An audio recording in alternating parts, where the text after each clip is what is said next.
नमः शिवाय। ओम नमः शिवाय।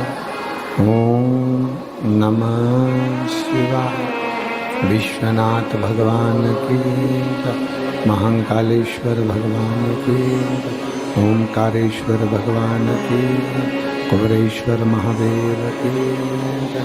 हर हर महादेव। हर हर महादेव। हर हर महादेव।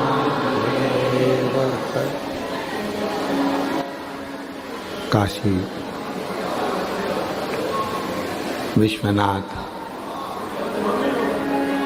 ओगड़दानी त्रिकालदर्शी कैलाशी अविनाशी भगवान शिव, जिनकी पुनीत पावन पवित्र शिव महापुराण की कथा बाबा देव अधिदेव महादेव की कृपा से, करुणा से, उनकी उदारता से वाराणसी के 80 घाट पर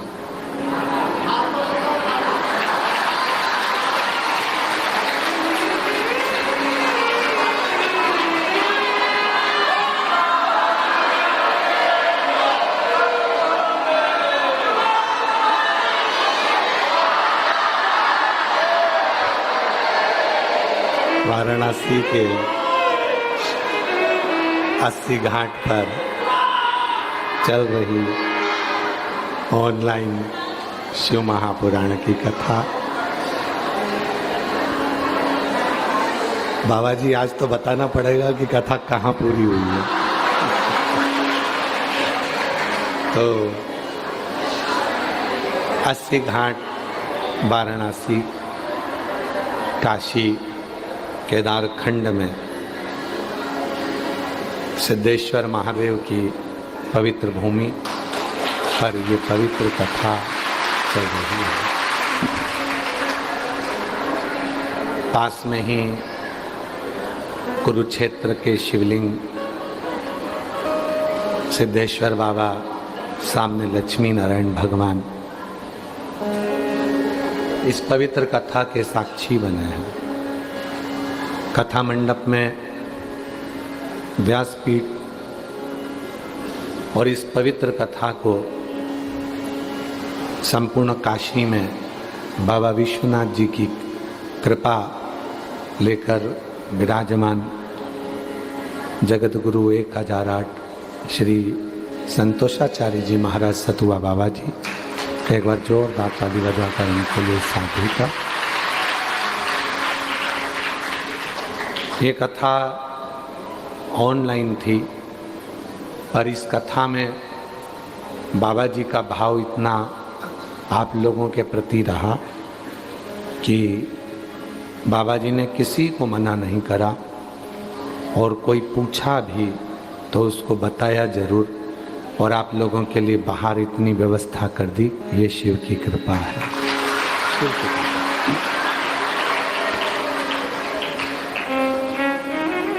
हनुमानगढ़ी अयोध्या से, श्री धाम अयोध्या से हनुमानगढ़ी से श्री दीपक दास जी महाराज जी यहाँ पधारे हैं। एक बार उनके लिए भी जोरदार ताली बजाकर साधु का। हनुमानगढ़ी के ही श्री राजूदास महाराज जी से तो मिलना होता ही रहता है, और उनकी कृपा तो व्यासपीठ पर रहती ही है, पर पहली बार श्री दीपक दास महाराज जी से मिलना हुआ। एक बार उनके लिए भी जोरदार ताली बजाकर साधु। काशी से ही सतुआ बाबा जी के मुखारविंद से जिनके लिए श्रवण किया, ऐसे वाराणसी के संतों को मैं नमन करता हूँ, प्रणाम करता हूँ, विद्वज्जनों को नमन करता हूँ। बाहर की सारी व्यवस्थाओं को सतुआ बाबा जी की प्रेरणा से श्री संजय कैसरी जी ने बड़ी अच्छी तरह से व्यवस्थाओं को संभाला। एक बार उनके लिए भी साधु का। कथा के मुख्य यजमान जो इस कथा के सूत्रधार बने हैं और पूरी कथा को सुचारू रूप से संचालित करने के लिए प्रयास करते रहे। श्री अमित मुदगल जी बीटा अम्बाला से हैं, बड़े भावपूर्ण है, शिव जी के प्रति विश्वास दृढ़ता इनके भीतर सदा विराजमान है। एक बार जोरदार ताली बजाकर उनका साधुवाद। श्री कृष्णलाल गुप्ता जी अम्बाला हरियाणा से हैं, प्रति तीर्थ कथा में आप यजमान पद ग्रहण करते हैं। एक बार जोरदार ताली बजाकर साधु का। श्री राजकुमार राठौर जी दिल्ली से वकील साहब, जो निरंतर शिव भगवान की पवित्र कथा की दिव्यता को किसी न किसी तरह से भजन के माध्यम से, कथा के यजमान के माध्यम से अग्रण्य रहते हैं। एक बार जोरदार ताली बजाएं।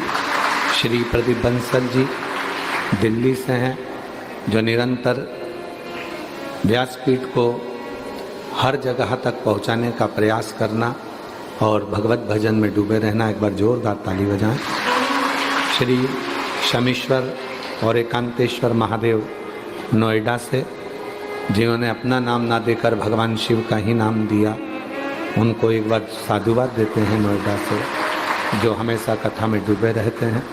चतुर्वेदी परिवार झांसी से है, जो इस पवित्र कथा में सभी यजमान परिवारों को जोड़ना, सबको सूचना देना और सबके साथ मिलकर इस कथा को दिव्यता प्रदान करना। एक बार जोरदार ताली बजाएं। इनके बड़े भाई चतुर्वेदी जी के, वो इस कथा में नहीं आए हैं थोड़ा स्वास्थ्य के कारण, परंतु बड़ी दिव्य आत्मा है, वो भी बड़े आनंदमय हैं, जिनके धर्मपत्नी और वो दोनों ही बड़े चतुर्वेदी जी और पत्नी भी सत्संग में निरंतर डूबे रहते हैं। बीमारी है फिर भी भगवत भजन में लगे रहते हैं। एक बार उनके लिए भी साथ होता है। श्री चंदन सोनी जी देवास मध्य प्रदेश से हैं, जो निरंतर महाकाल बाबा के और कुबेरेश्वर बाबा की कृपा पात्र हैं। निरंतर सावन के महीने में 12 ज्योतिर्लिंग का निर्माण करना, शिव जी के अभिषेक करना और विद्वत ब्राह्मण जनों का सम्मान करना। एक बार जोरदार ताली बजाकर उनके लिए साधु का। श्रवण कुमार मिंटू भैया वाराणसी से हैं, जो इस कथा में और इससे पहले हुई सतुबा बाबा जी की गौशाला में जो कथा हुई उसको दिव्यता प्रदान करें। और अभी भी बाबा की कृपा से कल भी कह रहे थे, गुरु जी ऐसी कृपा करना कि आने वाले समय में फिर कथा होती रहे। एक बार मिंटू भैया के लिए जोरदार। श्रीमती उषा अग्रवाल जी वाराणसी से हैं, जो सपरिवार अपने बहू बेटा के साथ में इस दिव्य कथा के यजमान पद ग्रहण किया है पहली बार।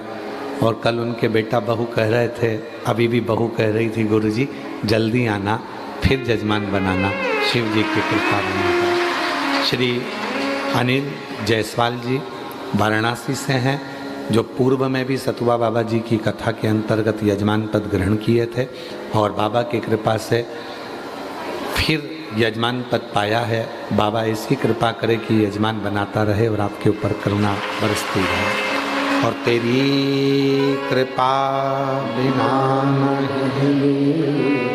एक भी लेते हैं श्वास, तेरी कृपा से तनु तनु बखान क्या करूं मैं, राखों के ढेर का चपटी नभूत में, खजाना कुबेर का, गंगा मुक्ति द्वार ओंकार तू, भोले ओंकार तू, आयो शक्ति आय शंभु तार तार तू। ये शिव जी की ही कृपा है, जो श्रावण महीने में वाराणसी काशी से बाबा विश्वनाथ जी की धरा से ऑनलाइन कथा आप और हम श्रवण कर रहे हैं।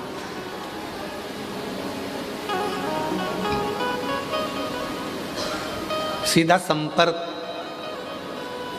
बाबा विश्वनाथ जी से इस कथा के माध्यम से सावन के महीने में आपसे जोड़ने का प्रयास किया है।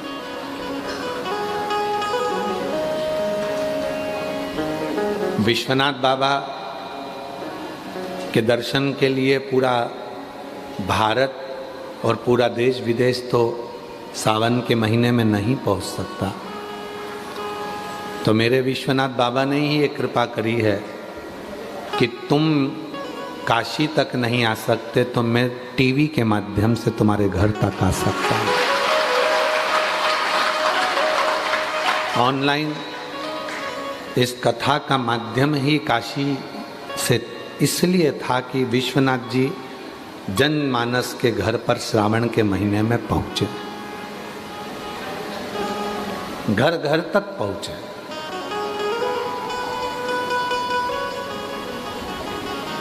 हर घर में मेरा विश्वनाथ बाबा पहुंचे। और विचार करिएगा, जब 5 बार काशी काशी काशी काशी बोलने पर व्यक्ति की मुक्ति हो जाती है, तो काशी विश्वनाथ जी की धरा से कथा तुम्हारे मोबाइल पर और टीवी पर अपने घरों पर चल रही होगी, तो मेरा बाबा तुम्हारे यहाँ अन्नपूर्णा का भंडार तो भरेगा ही। सुख आनंद ये सब देगा।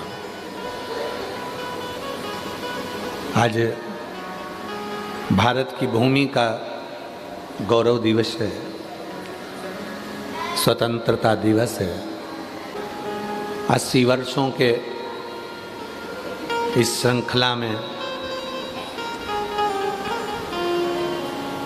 भारत के गौरव को आज पूरा विश्व देख रहा है। पहले का जब हमारा राष्ट्र आजाद हुआ, स्वतंत्र हुआ, तब से एक आज का नया भारत पूरे विश्व में केंद्रित है। ये राष्ट्रीय ध्वज, ये तिरंगा, ये भारत की शान है। और ये तिरंगा केवल एक डंडे पर, एक छत पर, एक स्थान पर नहीं होना चाहिए। ये तिरंगा तुम्हारे लहू और लुहान में भी होना चाहिए। तुम्हारे हृदय में, तुम्हारे कलेजे में, तुम्हारे दिल में ये तिरंगा होना चाहिए।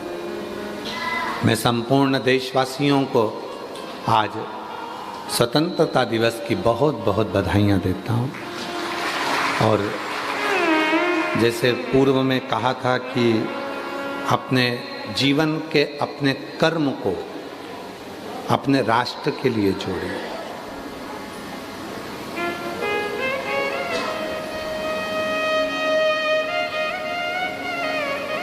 हमारा कर्म भी हमारा राष्ट्र हो और हमारा धर्म भी हमारा राष्ट्र हो।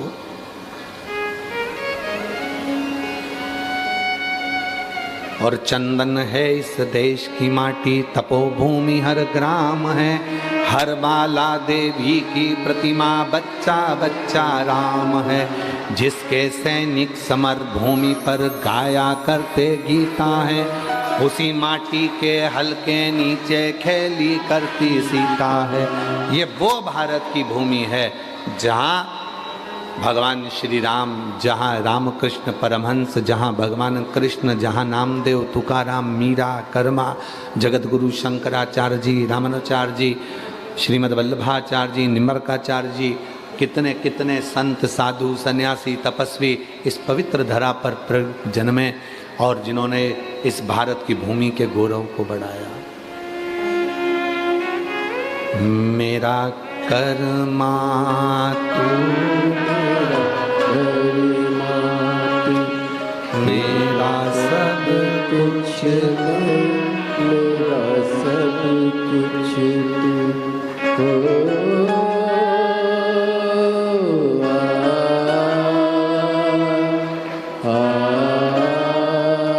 बैठे बैठे ही आप लोग आनंद लीजिएगा। हर कर्म अपना करेंगे, हर कर्म अपना करेंगे, हे वतन तेरे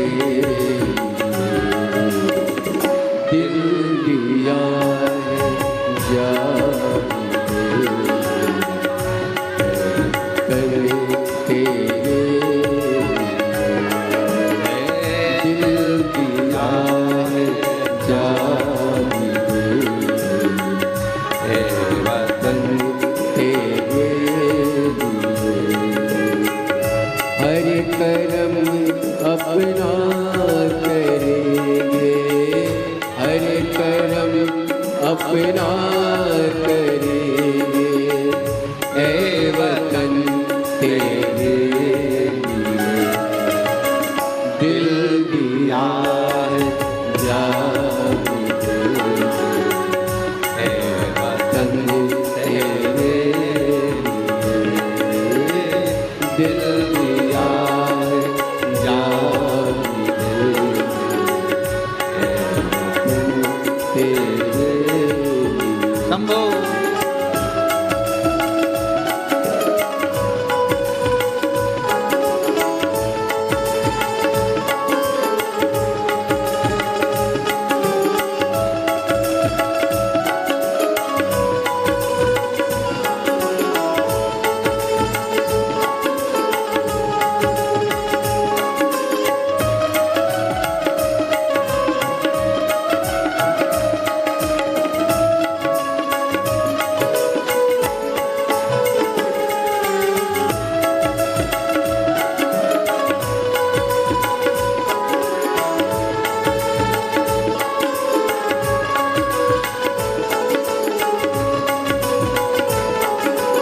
तू मेरा करमा, तू मेरा धर्मा, तू मेरा अभिमान है। ऐ वतन में तू मेरे, तुझ में दिल कुर्बान है। ऐ वतन में तू मेरे, तुझ में दिल कुर्बानी है। हम जिएंगे और मरेंगे, ऐ वतन तेरे लिए दिल दिया है जान दे। ऐ वतन तेरे लिए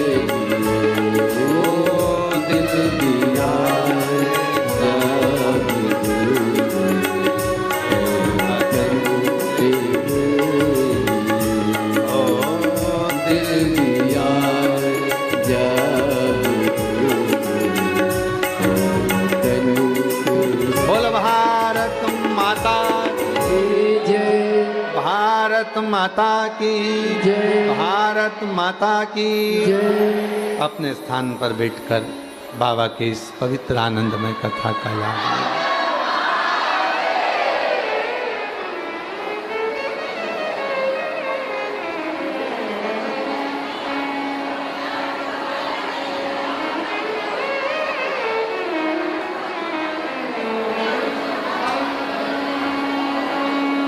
शिव कथा कह रही है, भगवान देवादिदेव महादेव का पवित्र चरित्र वर्णन कर रहा है।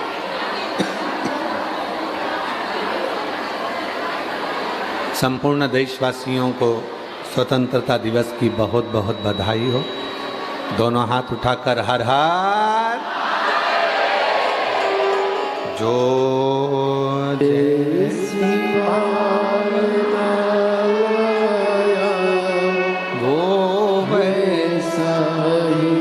फल पाया नहीं खाली उसे लौटाया, वो मन ही मन हर्षाया। और कर दिया माया माल काशी लुटा दिया भंडार काशी, लुटा दिया भंडार काशी वाले, कर दिया माला माल काशी वाले। भगवान देवादिदेव महादेव से माता पार्वती जी ने कुछ प्रश्न किए हैं, और वो प्रश्न क्या है?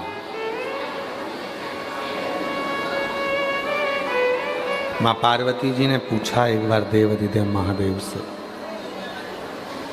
अमृत कहाँ मिल सकता? अमृत प्राप्ति का केंद्र बिंदु क्या है?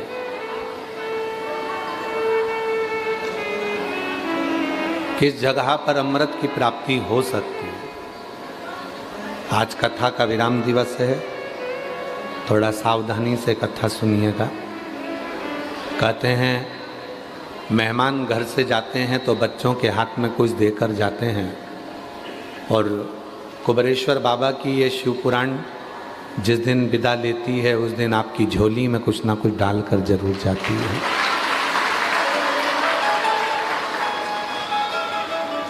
पार्वती जी ने पूछा भगवान शिव जी से कि अमृत प्राप्ति का स्थान कौन सा, अमृत कहाँ मिल सकता है। तो पार्वती जी ने कहा क्या समुद्र मंथन में जो अमृत निकला तो क्या केवल समुद्र में अमृत मिल सकता है। फिर किसी ने कहा कि शरद पूर्णिमा पे खीर छत पर बनाकर रखी जाए, शरद पूर्णिमा के चंद्रमा से अमृत टपकता है, जड़ता है। तो पार्वती जी पूछ रही हैं क्या अमृत चंद्र से प्राप्त हो सकता है। फिर किसी कवि ने कहा कि सुंदरता में अमृत होता है, तो क्या सुंदरता में अमृत हो सकता है।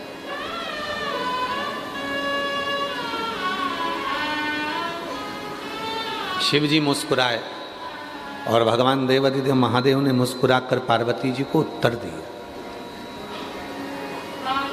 जिंदगी में धर्म पत्नी अगर कोई प्रश्न करती है तो उसका उत्तर पति को हमेशा मुस्कुरा के ही देना चाहिए। कारण मुस्कुराकर यदि उत्तर दिया जाता है तो उसमें कहीं विवाद नहीं होता, और अगर चिढ़कर उत्तर दिया जाता है तो उसमें विवाद खड़ा हो जाता है, बहुत विवाद होता है। कुछ पूछा है आप उत्तर दो। अर्धांगिनी है तुम्हारी, पत्नी है तुम्हारी, पूछ सकती है, तुमसे प्रश्न कर सकती है, तो तुमको उत्तर तो देना चाहिए।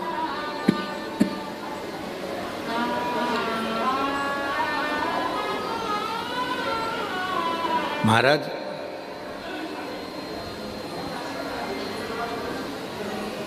रामचरितमानस मनुष्य को जीना सिखाती है, श्रीमद् भागवत मनुष्य को मरना सिखाती है, और शिव महापुराण की कथा संसार में जन्म लेने के बाद जिंदगी कैसे जीना चाहिए ये शिव महापुराण की कथा बताती है। भागवत बताती है कि मृत्यु कैसी होना चाहिए।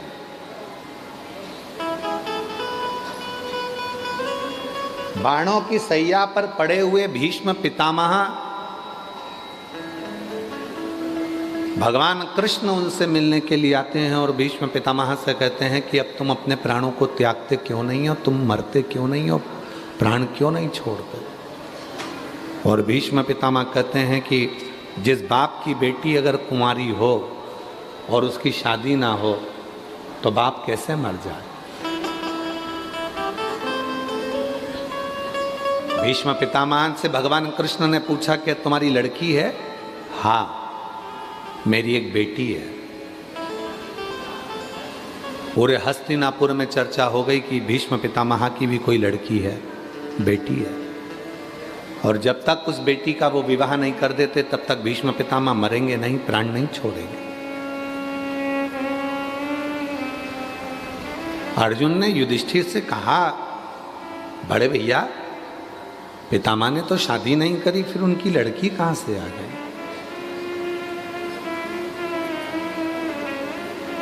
पांडव एकत्रित हुए, सब इकट्ठे होकर भीष्म पितामह के पास गए। भगवान कृष्ण ने कहा कि तुम अपनी लड़की का विवाह किसके साथ करना चाहते हो, हम तैयार हैं। तुम्हारी लड़की कहाँ है, बुलाओ। विवाह किसके साथ करना है बताओ। भीष्म पितामह ने कहा मैं अपनी लड़की का विवाह कृष्ण तुम्हारे साथ करना चाहता हूं।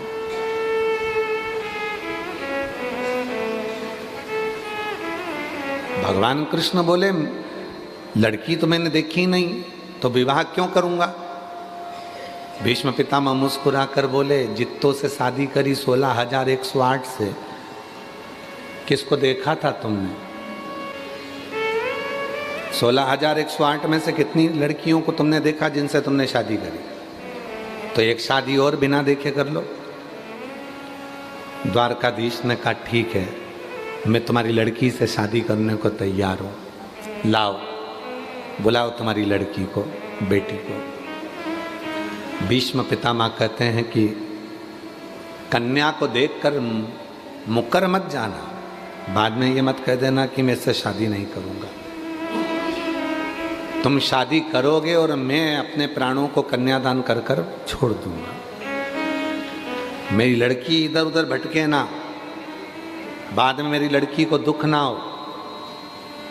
कृष्ण मुस्कुराकर बोले ठीक है, मैं वचन देता हूं कि तुम्हारी लड़की को दुख नहीं आने दूंगा, तुम्हारी लड़की से मैं शादी करने को तैयार हूं। बाणों पर सैया पर पड़े हुए भीष्म पितामह अब कृष्ण से कहते हैं मेरी बुद्धि रूपी बेटी का विवाह मैं तेरे साथ में करना चाहता हूं। अपनी बुद्धि, ये भी एक बेटी है, और हर व्यक्ति को यह विचार करना चाहिए कि अपनी बुद्धि रूपी लड़की को किसके साथ ब्याह करना चाहते हो। ये बुद्धि को हर कहीं नहीं ले जाना है। कोई निंदा कर रहा है तो उस बुद्धि को निंदा में ले गए, कोई चुगली कर रहा है तो बुद्धि को चुगली में ले गए, कोई गलत बोल रहा है तो बुद्धि को गलत में ले गए। इस बुद्धि को तुम्हें कहाँ लेकर जाना है ये तुम पर निर्भर करता है।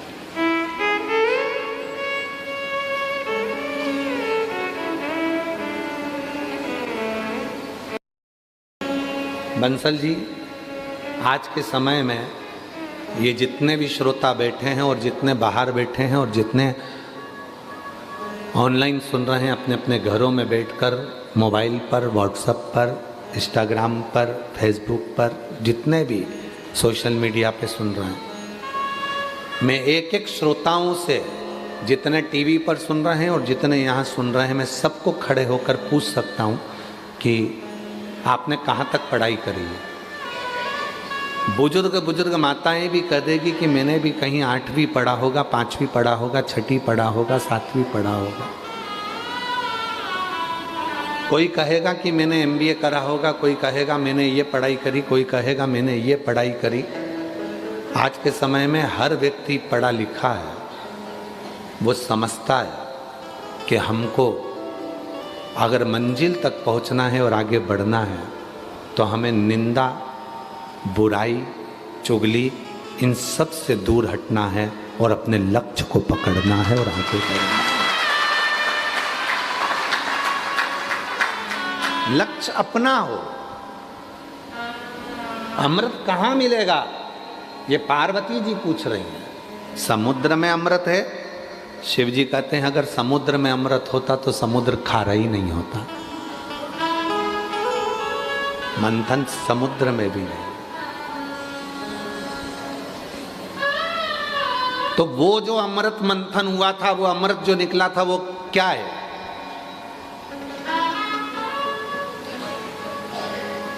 शिव जी ने कहा वो तो विचारों का मंथन है, और विचारों का जब मंथन होता है तो उसमें जो अमृत निकलता है वो जीवन को सुख देता है। आज हम एक बात इस व्यासपीठ से, काशी की भूमि से कहना चाहेंगे।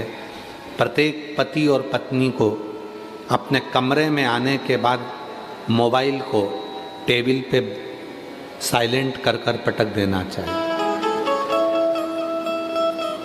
पति कमरे में आया, पत्नी कमरे में आई, दोनों के मोबाइल साइलेंट कर कर एक कोने में पटक दो और अपने अपने विचारों का मंथन करो। पत्नी के पास बहुत सारी बातें हैं जो तुमसे कहना चाहती है, पर तुम ऐसे हो कि उसकी बातों को सुनना ही नहीं चाहते। पति कहते हैं ये निंदा करेगी, बुराई करेगी अपनी सास की, ससुर की, परिवार की, ठीक है, किससे कहेगी वो?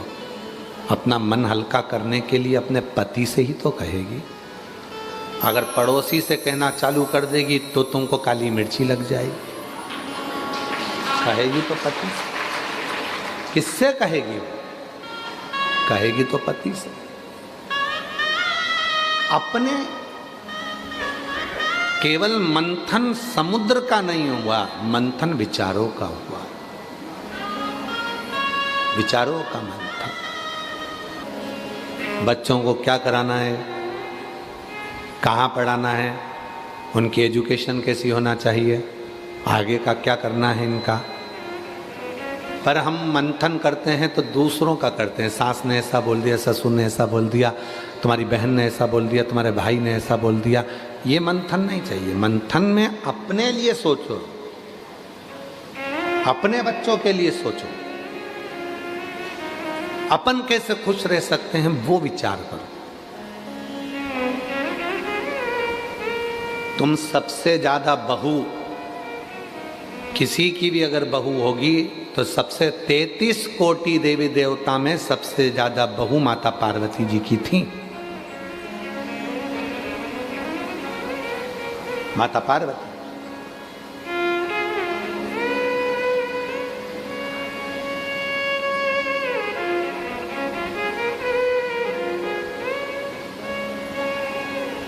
कई माताएं कह देती हैं कि हम हमारी बहू को निभा रहे हैं, बहुएं कहती हैं हम हमारी सास को निभा रहे हैं, मेरी जीजियों कोई किसी को नहीं निभा रहा, समय चक्र निभा कर चल रहा है और तुम उस परिधि के अंदर चल रहे हो। निभाना किसको कहते हैं? कभी विचार करना माता पार्वती जी की बहुओं को देखकर।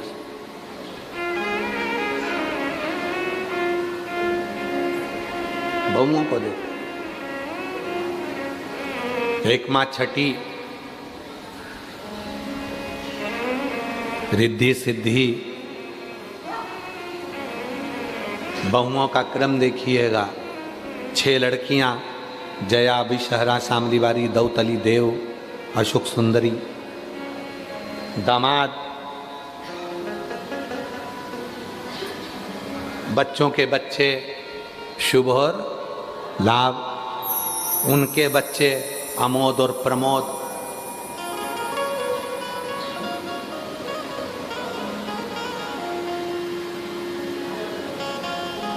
फिर उनके बच्चे आनंद और कीर्ति। दादा परदादा बनकर भी अपनी बहुओं को निर्वाह कर रही है माँ। क्यों? क्योंकि मंथन पति और पत्नी में है, विचारों का हो तो वहां विवाद नहीं होता। आपके यहाँ विवाद किस बात का होता है? विवाद का कारण क्या है आपके यहाँ? विवाद का कारण यह है कि मंथन आप दूसरों का कर रहे हो। पापा ने बोल दिया, मम्मी ने बोल दिया, उसने ये बोल दिया, उसने वो बोल दिया। मंथन अपना करो ना। कल अपने को क्या करना है, आगे कैसे बढ़ना है, बच्चों को एजुकेशन कराना है तो उसकी लाइन पकड़ाना है, उसको वो पढ़ना चाहता है, उसको पढ़ाना है। मंथन करो कि कल कमाई कैसे करेंगे, बच्चों को कैसे पढ़ाएंगे। मंथन वो नहीं है कि अपनी हिम्मत को हार देना, विष निकाल लेना, इसको मंथन नहीं कहा गया।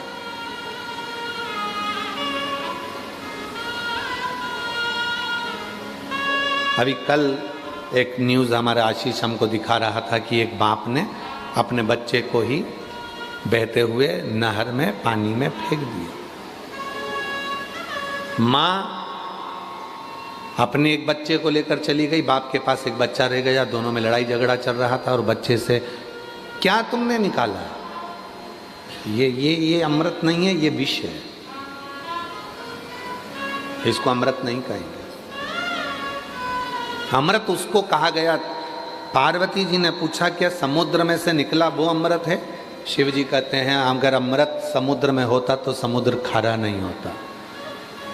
लोग कहते हैं शरद पूर्णिमा पे चांद में से अमृत झड़ता है, लोग अपने अपने घर की छत पे खीर बना बना के रख देते,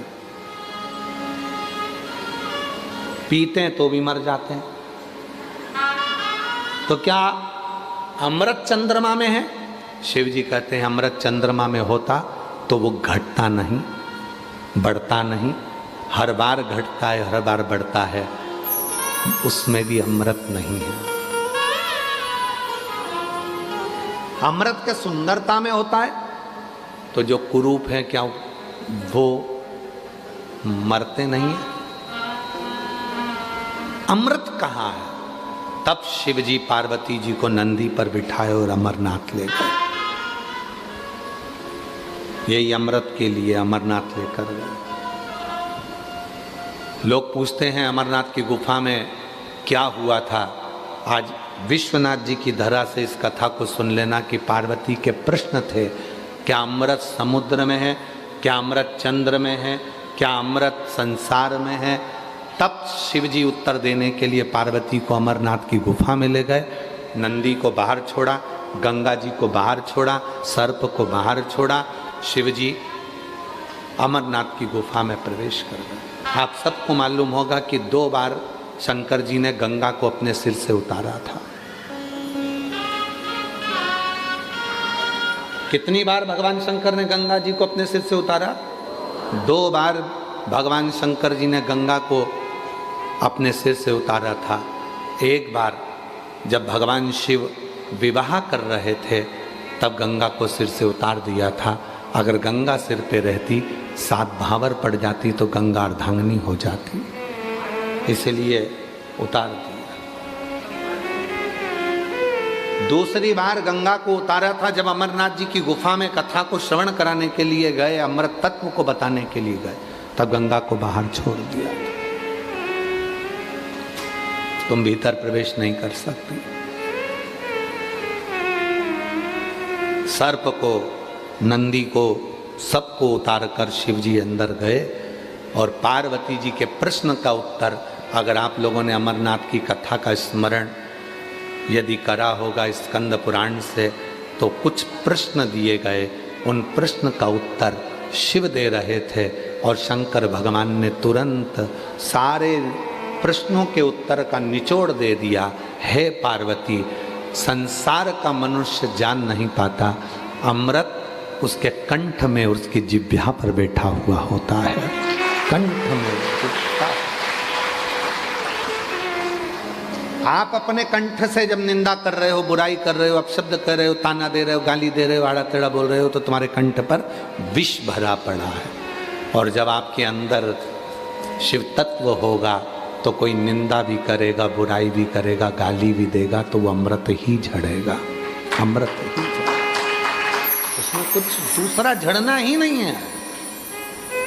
चलो एक बात और सुनो, ये एक घड़ा है, उस घड़े में घी भरा है, उसको तुम गाड़ी में लेके जा रहे हो तो उसमें से पानी झलकेगा कि घी झलकेगा? जम के तो बोलो घी। पानी का घड़ा लेकर जा रहे हो और उसमें को गाड़ी में लेके जा रहे हो तो उसमें से गन्ने का रस झलकेगा, घी झलकेगा, तेल झलकेगा कि पानी झलकेगा? पानी झलकेगा। जो घड़े के अंदर होगा वही झलकेगा।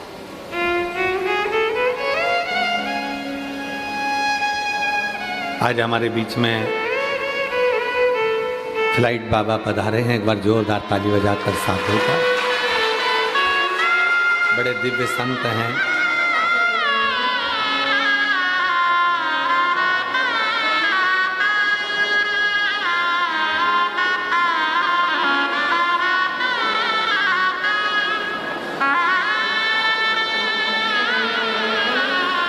फ्लाइट बाबा बड़े दिव्य संत हैं। बैंक में अकाउंट नहीं है, पृथ्वी पर मकान नहीं है, जो झोली कंधे पर टांग के चलते हैं यही बैंक है और यही घर है। एक बार जोरदार ताली बजाने के लिए साथी।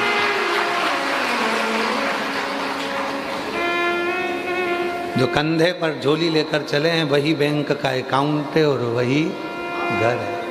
हाँ, वो तो है ही, शिव है।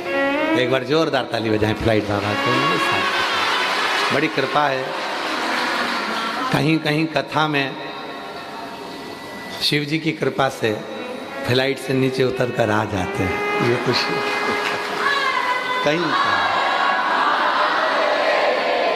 और हमने देखा है इनका सही एयरपोर्ट तो हमारी शिव पुराण की कथा ही है या बापू की राम कथा है। आज हम एक बाबा जी को कहेंगे, सतुबा बाबा जी को भी, फ्लाइट बाबा जी को भी, आज हमको एक बड़ी खुशी की बात कि हमारे भारत के ऐसे संत जिन्होंने राम कथा के माध्यम से पूरी दुनिया को राममय करा। गुजरात की भूमि से जो धारा निकली, परम पूज्य मुरारी बापू जी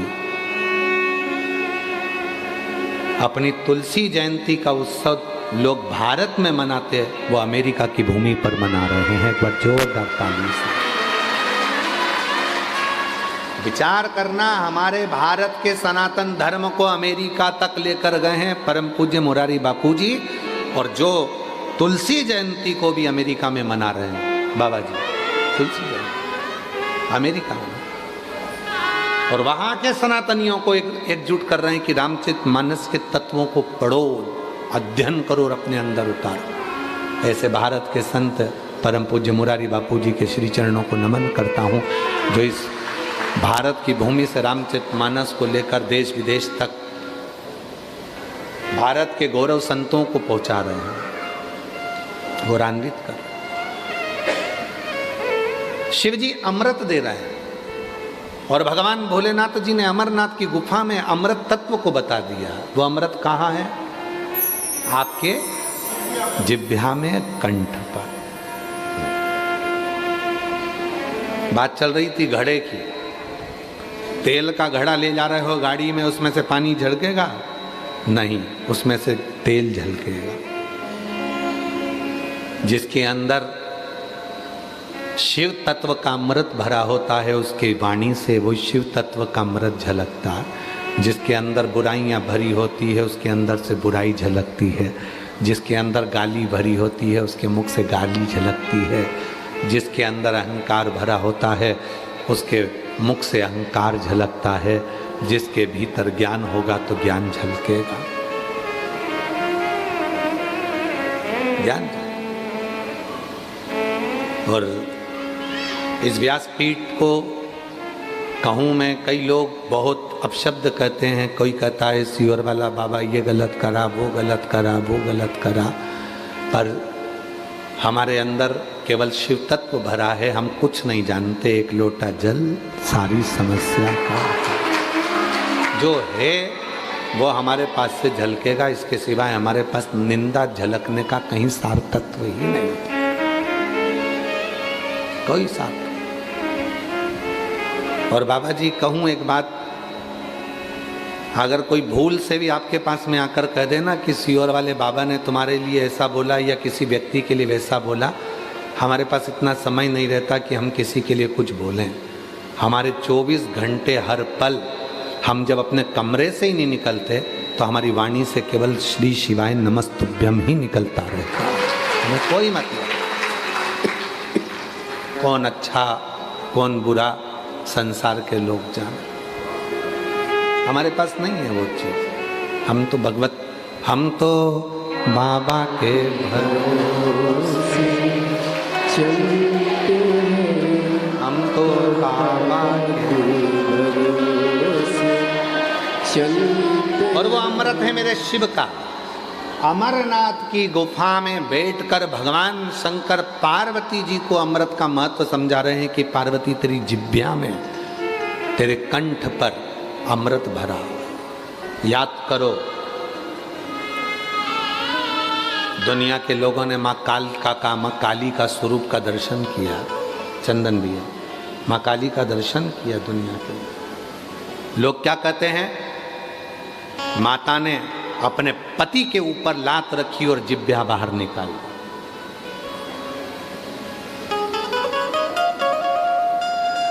कौन है पार्वती जी? शक्ति। कौन है पार्वती जी? शक्ति।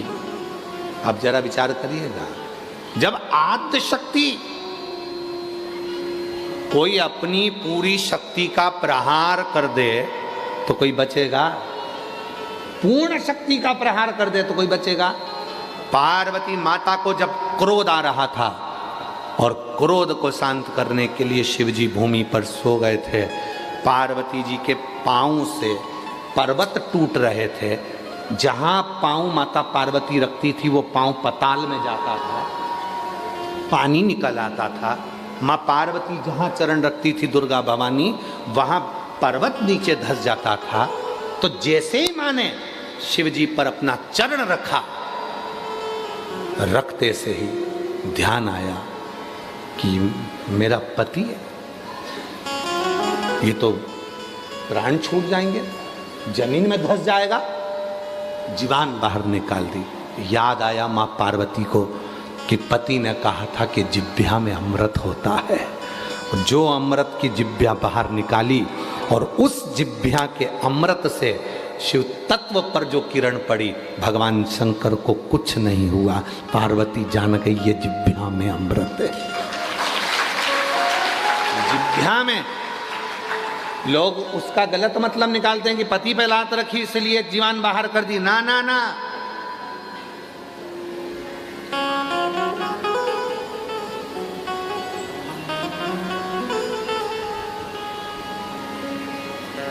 एक मातृत्व प्रेम किसको कहते हैं?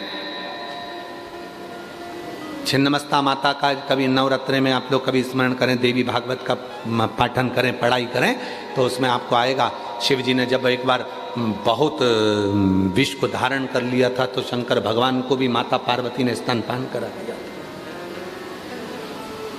विष को समाप्त करना। अमृत कहाँ है? अमृत है हमारी जिह्वा में, अमृत है हमारी वाणी। और वाणी ऐसी जो मन का आपा खो।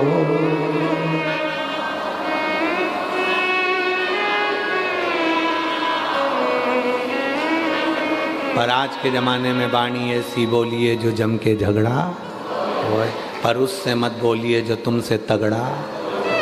आज का जमाना विचित्र है, लोग वाणी ऐसी बोलते हैं जिसमें झगड़ा हो जाए, लड़ाई हो जाए, कुछ हो जाए। नहीं, प्रेम की वाणी। और वो प्रेम की वाणी किसको कहते हैं?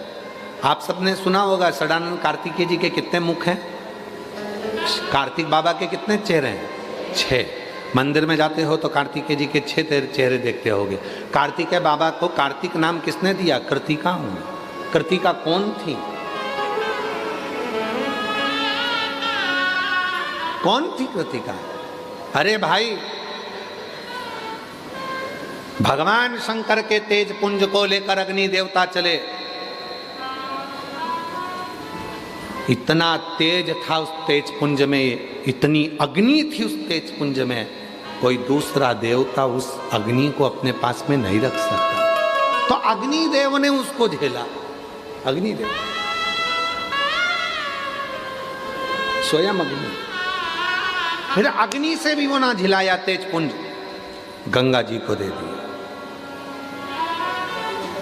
मां गंगा जी को दिया। गंगा जी उस तेज पुंज को लेकर आगे बढ़ी तो गंगा जी के जल में उछाले पड़ने लगे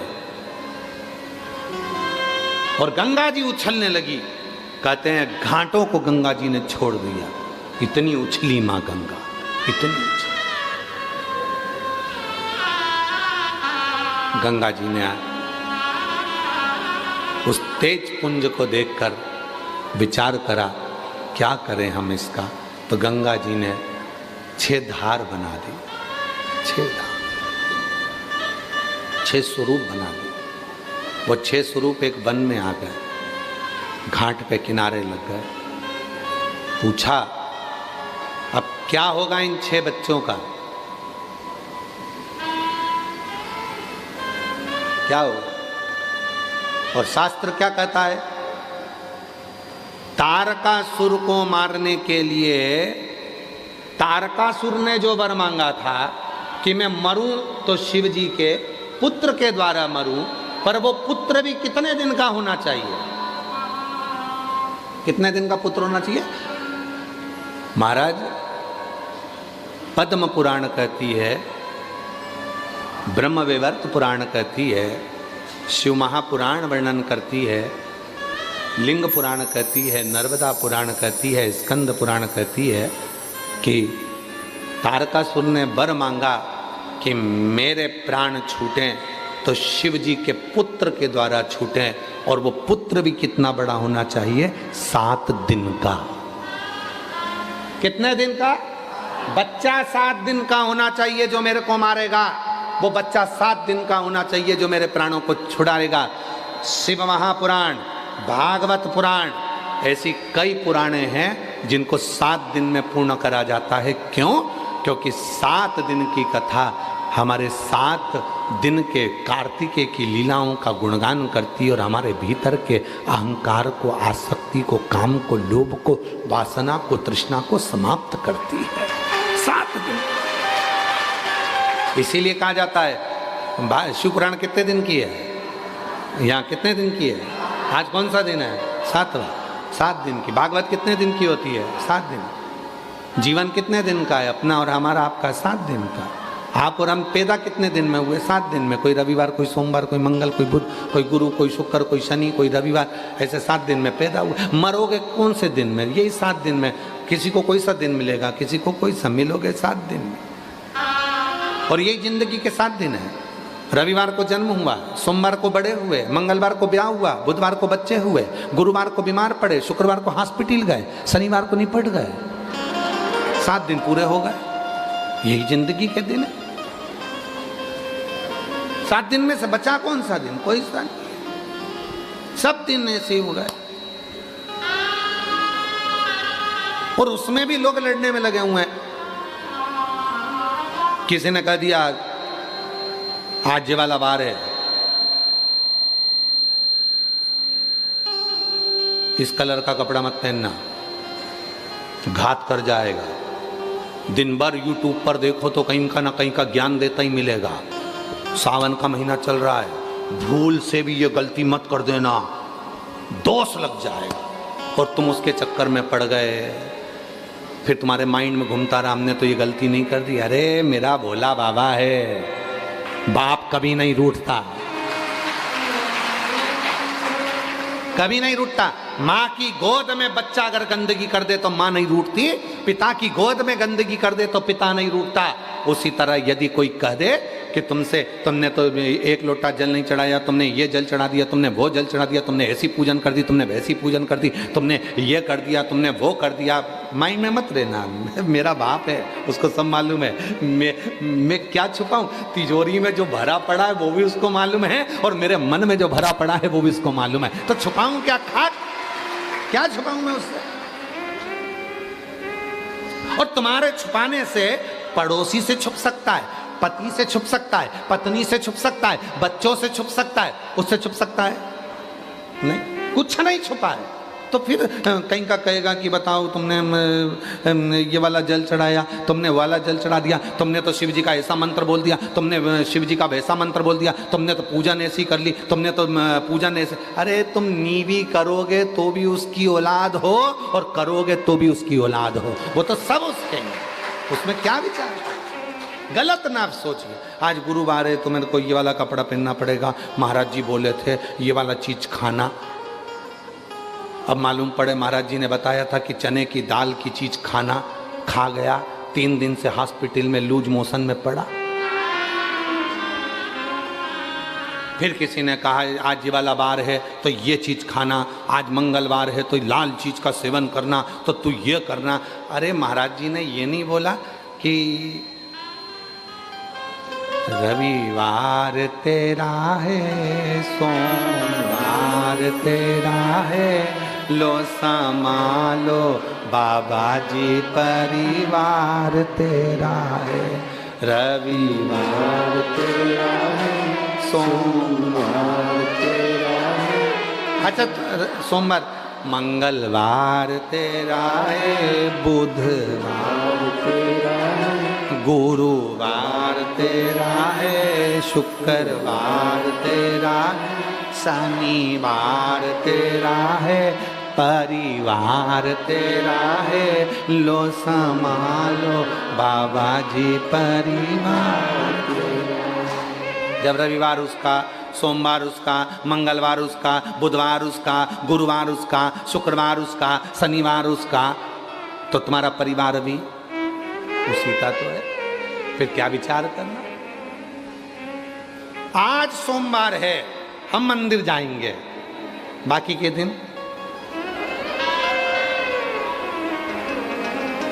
दिन होटल में मेरा नाम चिन चिन चू, बाकी के दिन होटल में यही काम करेंगे।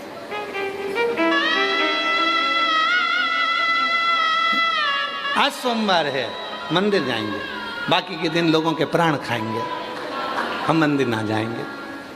शिव महापुराण ने क्या करा? एक बार नहीं बताया कि सोमवार को मंदिर जाना। शिव महापुराण ने क्या करा? एक दिन नहीं बताया कि एक दिन मंदिर जाना। शिव पुराण ने कहा सारी समस्या का हल एक लोटा जल। रोज जाओ, रोज अपने बाप से मिलो, रोज अपने पिता से मिलो। क्यों? जो कम मिलता है तो प्यार थोड़ा दूर हो जाता है, प्यार थोड़ा दूर हो जाता है। जो रोज रोज मिलता है, रोज उससे प्रेम बहुत होता है, प्यार। और तुझसे मिलने के लिए तेरी कसम, तुझसे मिलने के लिए तेरी कसम, एक मुलाकात जरूरी। चलो उत्तर देना जितने भी बैठे हो, बाहर अंदर रोड पर जितने बैठे हो, और जितने आस्था चैनल पे कथा सुन रहे हो, जिससे प्यार हो जाता है उसका फोन का इंतजार रोज होता है कि हफ्ते में एक बार होता है? अरे जम के तो बोलो, मतलब तुम सबने प्यार किया है पक्का?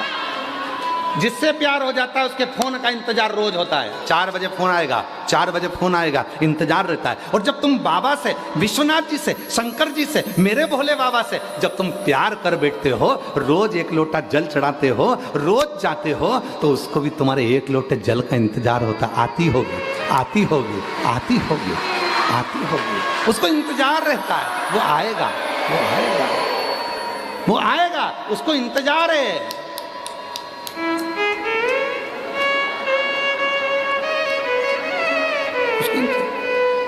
नंदी कमला नहीं आई रे, नंदी गया देखने के लिए काल भैरव तक। काल भैरव को सूचना दी, देख तो रे कमला क्यों नहीं आई रे। काल भैरव ने संकट मोचन को सूचना दी, देख क्या इसको कौन सा संकट आ गया, जा जल्दी जा। संकट मोचन गए, संकट मोचन ने महागौरी के पास गई, महागौरी से कहा जाओ देखो जरा कमला नहीं आई। इतने में महागौरी ने संकट मोचन जी से कहा चल दी है घर से लोटा लेके।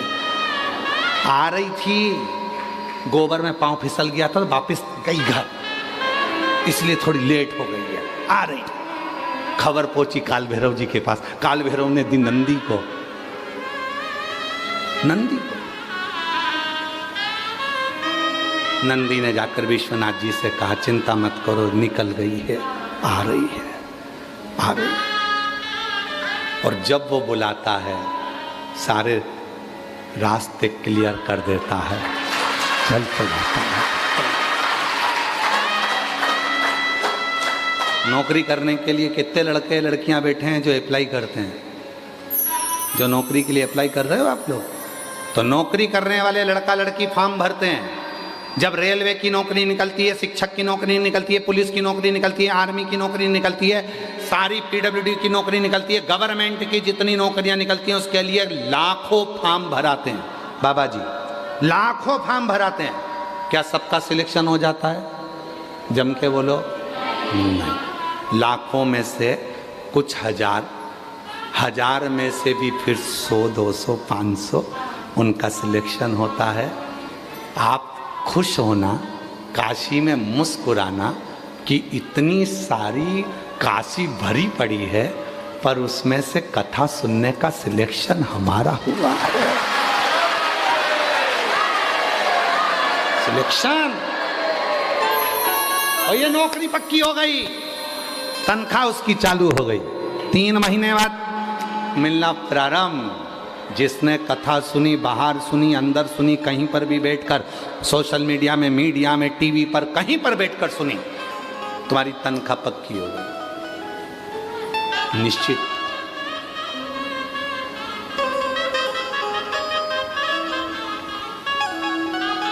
एक माता जी ने पत्र में लिखा है, सतुआ बाबा जी वो लिख रही है कि बाबा जी से निवेदन है, साल में एक बार बाबा को मत बुलाओ, 2 बार बुलाओ। अरे हमने तो कल भजन करा था, उसमें बोला था विश्वनाथ जी हमारा घर भी बना दे तो क्या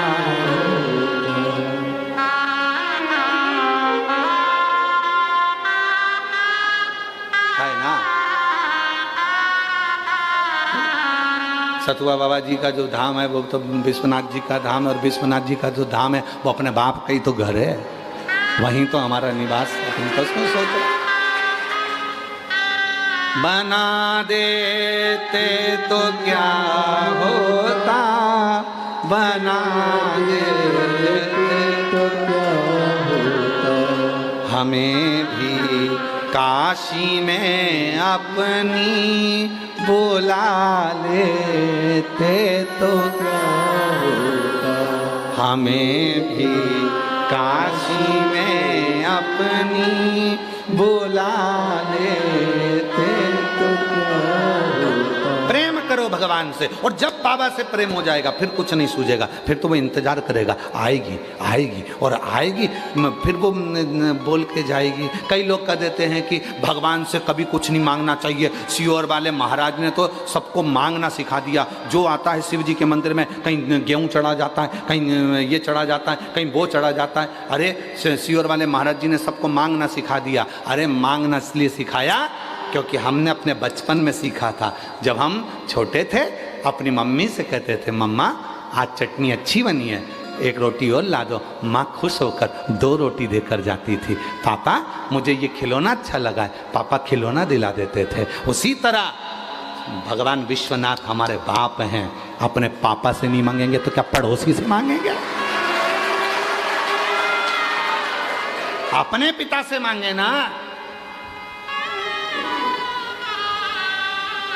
सनातन धर्म में और अन्य धर्म में यही अंतर है। सनातन धर्म परमात्मा को पाना चाहता है, और अन्य धर्म उनका पेट ही नहीं भराया नीचे आने के बाद, तो भी उनको एक से बढ़कर एक हूर चाहिए।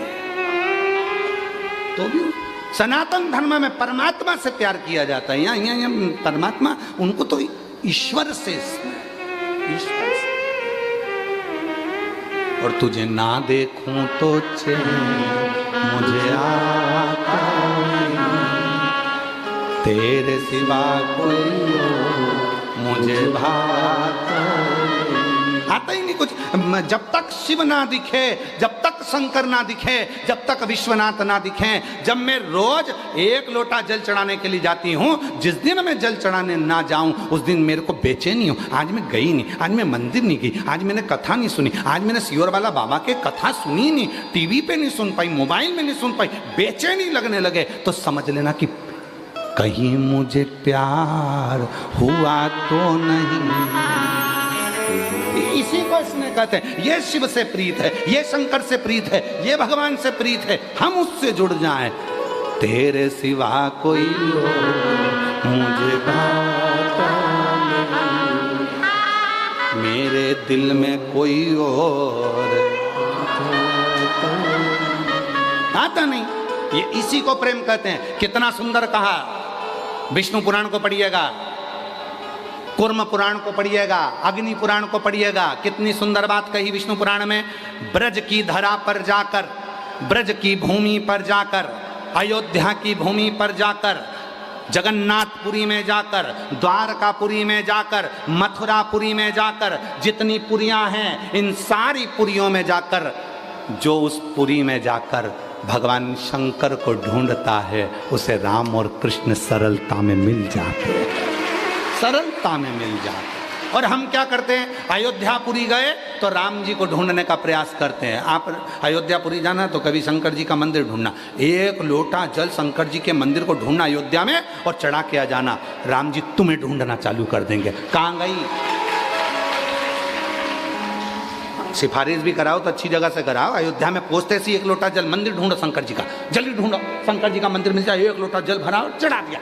भोलेनाथ जी को जैसे ही जल चढ़ाया, शंकर जी ने तुरंत फोन लगाया, आइए। भानुमति की छोरी, गप्पो की भाई की लड़की आई है, दर्शन दे देना, अब तुम्हारे लिए सारे रास्ते खाली। तो लोगों ने कहा हम अयोध्या दर्शन करने के लिए गए, ऐसी कृपा हो गई, उस दिन तो मंदिर पूरा खाली था, मेरे को तो बहुत अच्छे से दर्शन हुए। दर्शन कहां से हुए? फोन लगाया किसने? बाबा ने। इसलिए अयोध्यापुरी जाना तो पहले शिव जी को एक लोटा जल चढ़ाना, सारे रास्ते खाली हो जाएंगे। मथुरा जाना, ब्रज जाना, वृंदावन जाना, काशी, आप ब्रज में गोकुल, बरसाना, नंदगांव, कहीं पर भी जाना, पहले ब्रज के शंकर जी के मंदिर जाना, कहीं गोपेश्वर, कहीं भूतेश्वर, कहीं चकलेश्वर, किसी शिव मंदिर में चले जाना और वहां जाके एक लोटा जल चढ़ा देना, तुम्हारे लिए सारे मंदिर खाली। फोन लग जाएगा, आई है, के गई है, खाली कर दो। बोलो सही है कि गलत है? काशी में आओ तो तुम्हारे पहचान वालों के पास जाओ, पहचान वालों के पास जाओगे तो काशी विश्वनाथ जी के अच्छे से दर्शन करा देंगे। बोलो रे बोलो, सही है। उसी तरह अयोध्या में जाओ तो तुम्हारे पहचान वालों के पास जाओ। पहचान वाला कौन? बाबा जी, भोलेनाथ जी। आप पहचान वालों के पास जाओगे वो अच्छे से दर्शन करा देंगे। अपनी पहचान तो वहीं तक है और वहाँ गए और सब काम हो गया। उज्जैनी जाओ, कहीं जाओ, तुम्हारी मर्जी पड़े, पूरी पुरियाँ जितनी है। जगन्नाथपुरी में जाना तो बाबा भुवनेश्वर का दर्शन कर एक लोटा जल चढ़ाकर भगवान शंकर को एक लोटा जल चढ़ाओ, जगन्नाथ जी के दर्शन अच्छे होंगे। द्वारकापुरी जाना तो द्वारकापुरी में प्रवेश करते सी दरवाजे में सीधे हाथ पर नीचे की ओर शंकर जी हैं, एक लोटा जल चढ़ाना, फिर अंदर जाना, पूरे रास्ते खाली, दर्शन आराम से होंगे। सप्तपुरियों में कहीं पर भी जाओ, शिव जी को एक लोटा जल चढ़ाओ, आपके लिए रास्ते खाली हो जाएंगे। तुम आए और तुम्हारे लिए रास्ते बहारो फूल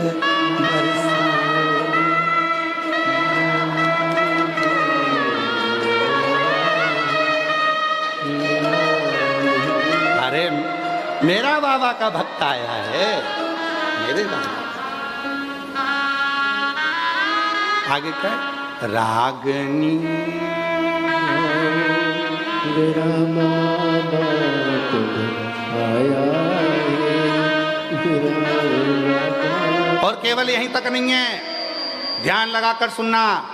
जितने लोग विश्वनाथ जी की पवित्र धरा से कथा श्रवण कर रहे हैं उनसे निवेदन करना चाहूंगा, जितने शिव जी की कथा को श्रवण कर रहे हैं उनसे निवेदन करना चाहूंगा, ये केवल यहीं तक नहीं है। शिव महापुराण की कथा में वर्णन आता है, यहां तक हमारे शास्त्र कहते हैं जब कोई भगवान राम जी का भक्त प्राण को त्यागता है, कृष्ण जी का भक्त प्राण को त्यागता है, विष्णु जी का भक्त प्राण को त्यागता है, तो बैकुंठ से विमान आता है। बोलो सही है कि गलत है?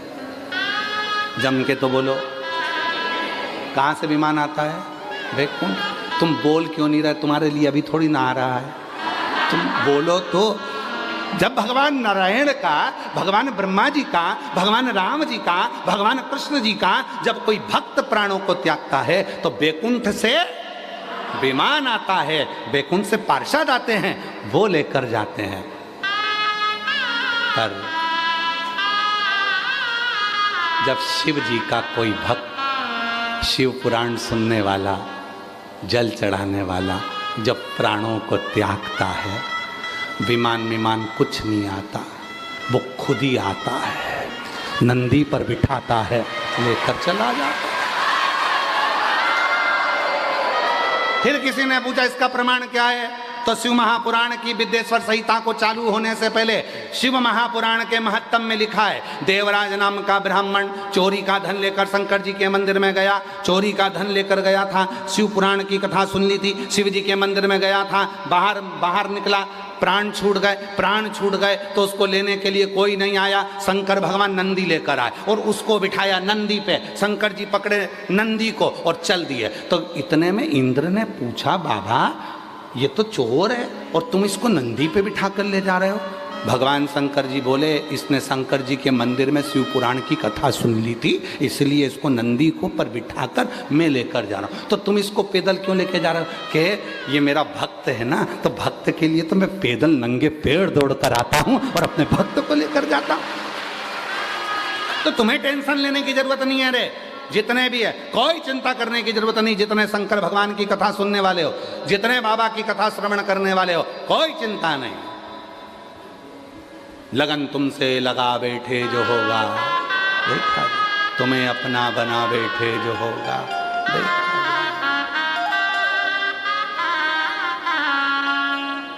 हमने उससे लगन जोड़ी है, हमने उससे प्रीत जोड़ी है, उससे अब तारकासुर कह रहा है कि 7 दिन के बच्चे से भगवान शंकर के पुत्र हों, 7 दिन के हों, वो मुझे मारे।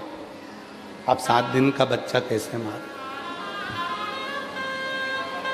कैसे मारे? ठीक है, ब्रह्मा जी बोल दिए तथास्तु।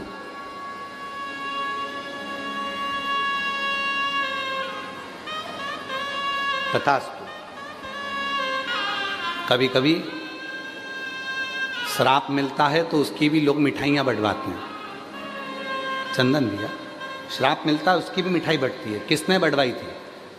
श्राप मिलने के बाद मिठाई किसने बंटवाई थी? बताओ, उत्तर दो। चलो, काशी में बैठे हो सब, बड़ी शानदार आनंद के साथ उत्तर दो। श्राप लगा और उसके बाद मिठाई बंटवाई थी, कौन थे वो? ना राजा दशरथ।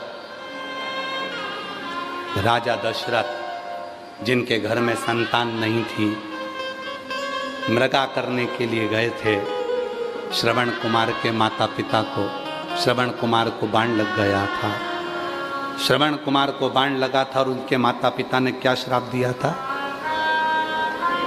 मैं अपने पुत्र के वियोग में प्राणों को त्याग रहा हूं। सुनो अवध नरेश, तुम्हें भी अपने पुत्र के वियोग में प्राण त्यागना पड़ेंगे।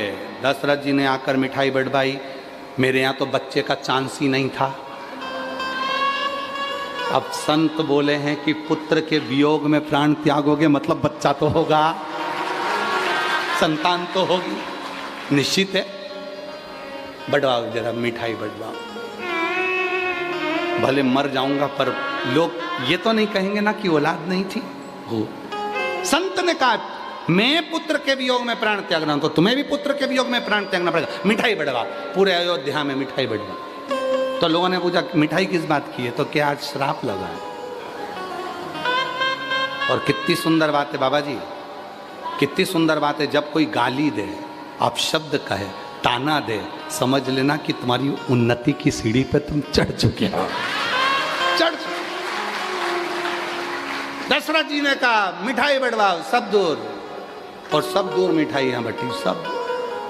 क्योंकि दशरथ जी को मालूम पड़ गया था मेरे घर में औलाद जरूर आएगी, पुत्र आएगा, पुत्र आएगा। अब उसके याद में मुझे प्राण त्यागना पड़ेंगे, ये भी पक्का है। पर अब आस्था की ज्योति तो जल गई ना कि आएंगे राम। अब ये तो हो गया ना कि आएंगे, ये तो पक्का है।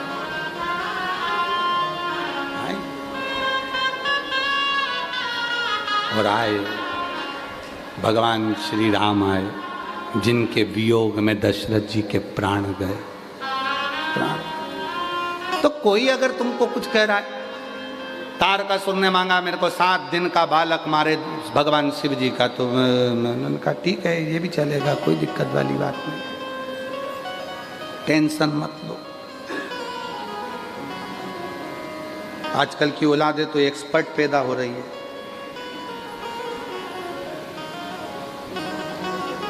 एक्सपर्ट।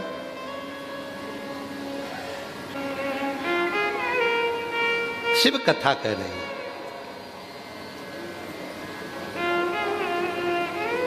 गंगा मैया ने 7 बालक कर दिए। इन बालक को कौन पालेगा? तो कृतिका। कृतिका कौन? कौन है ये कृतिका? है अग्निदेव की धर्म पत्नी स्वाहा। एक बार अग्निदेव का ध्यान सप्त ऋषियों की पत्नी की ओर गया। उनकी सुंदरता को देखा तो स्वाहा से कहा कि सप्त ऋषियों की पत्नियां इतनी सुंदर हैं। उनका गुणगान जैसे ही सुना, स्वाहा ने सप्त ऋषियों की पत्नी का रूप रखा और अपने पति अग्निदेव के पास गए। एक एक ऋषि की पत्नी का रूप रखकर जब अग्निदेव के सामने स्वाहा प्रकट होती है, केवल सप्त ऋषियों में से एक थी अरुंधति, जिसका रूप स्वाहा नहीं रख पाई थी। अरुंधति का रूप स्वाहा नहीं रख पाई, क्योंकि अरुंधति सप्त ऋषियों की एक ऋषि की ऐसी धर्म पत्नी थी, वो अरुंधति की भगवान शिव की उपासक थी। और शंकर का जो उपासक होता है, शिव का जो उपासक होता है, ना तो उसके जैसी नकल करी जाती है, ना उसके जैसी अकल आ पाती है, ना उसके जैसे विचार आ पाते हैं। आप बुराई कर सकते हो, निंदा कर सकते हो, गाली दे सकते हो, पर उसके जैसी भीतर शांति शीतलता नहीं ला सकते। अरुंधति का रूप अग्निदेव की धर्मपत्नी स्वाहा नहीं रख पाई। शिव की साधक थी अरुंधति, शिव की उपासक थी, रूप ही नहीं रख पाए।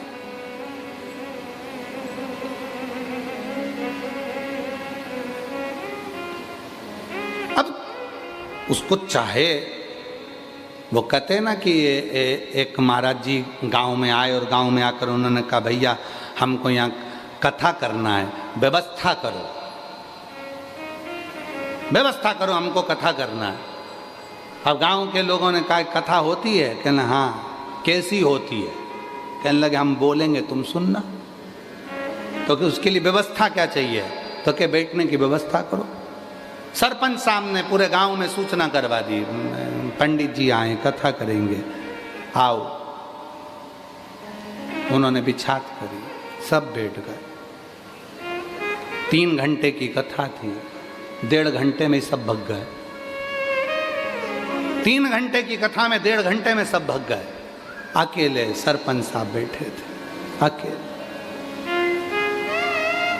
अब जो अकेले बैठे थे तो वक्ता भी बेचारा उसी को देख के कथा वाच रहा था।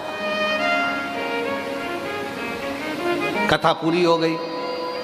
पंडित जी ने कहा, क्यों साहब सब चले गए, तुम नहीं गए?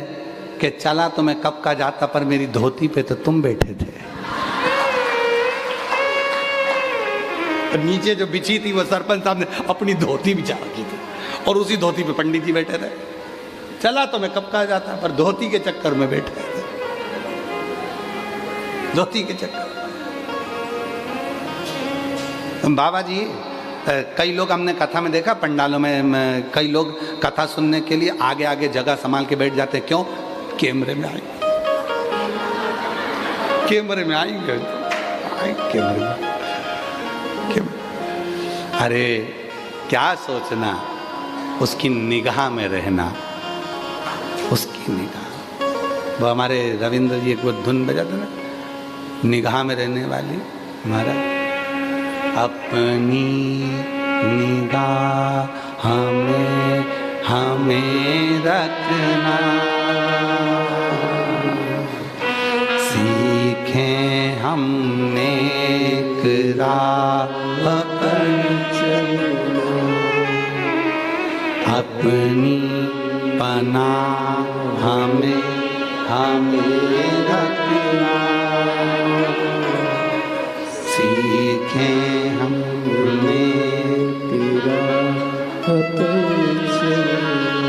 अरुंधति का रूप नहीं रख पाएंगे।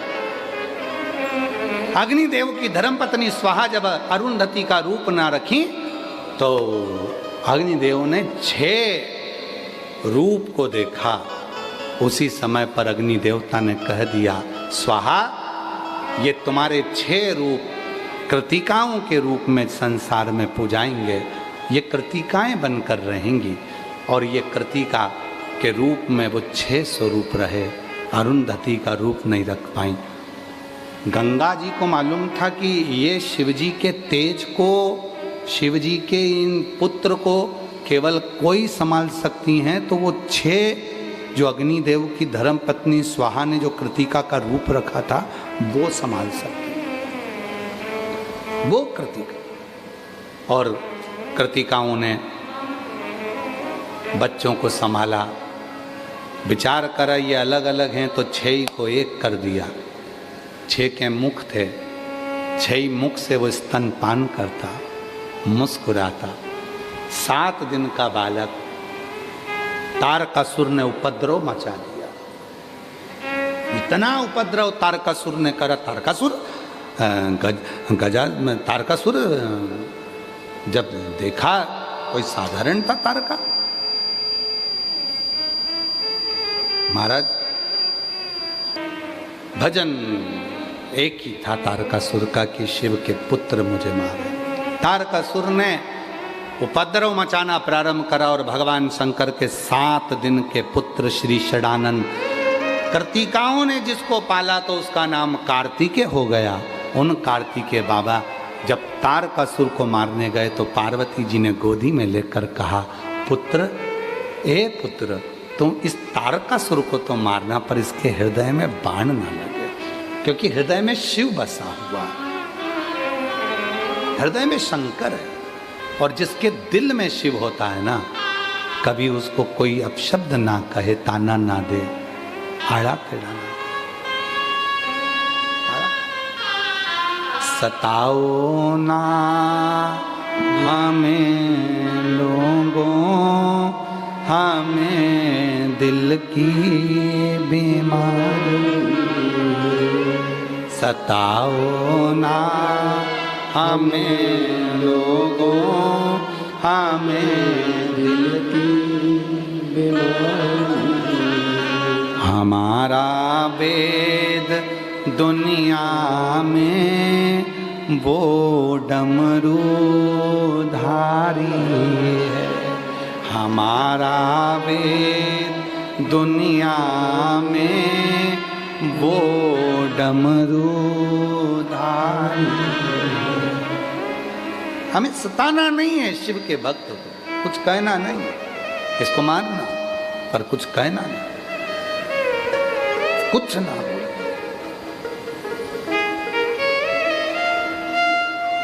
कुछ नहीं। महाराज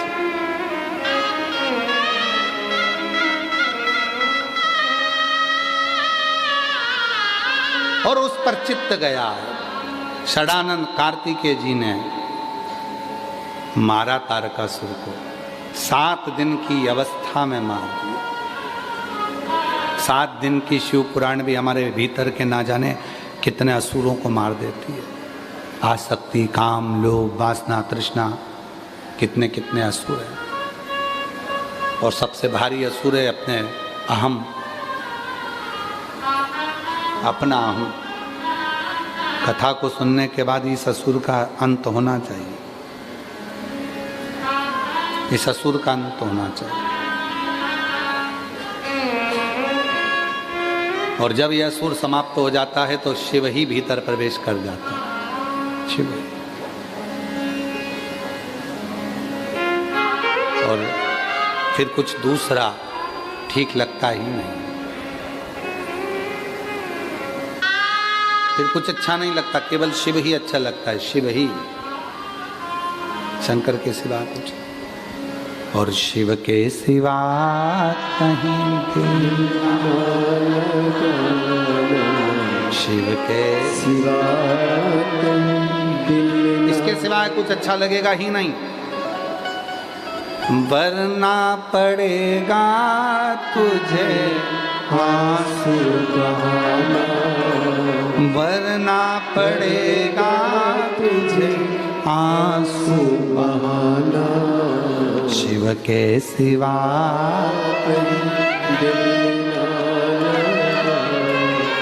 शिव के सिवा। और सुने, लिंग पुराण का एक चरित्र सुने।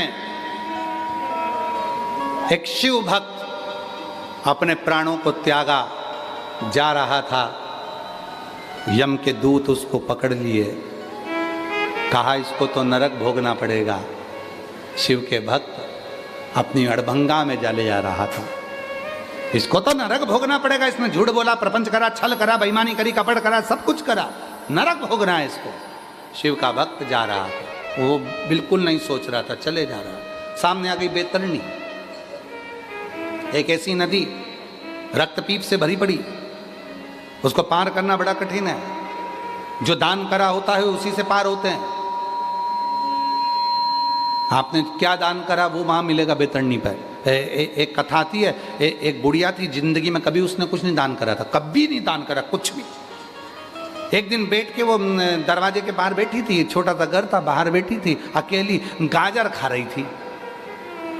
इतने में सामने से एक कोई मांगने वाला, कोई भिक्षुक आ गया, माँ बहुत भूखा हूं, कुछ दे दे। माँ ने गाजर की टोकनी को पीछे छुपा लिया। माता भिक्षाम दे, भूख लगी है, कुछ दे दे, बहुत भूखा हूं।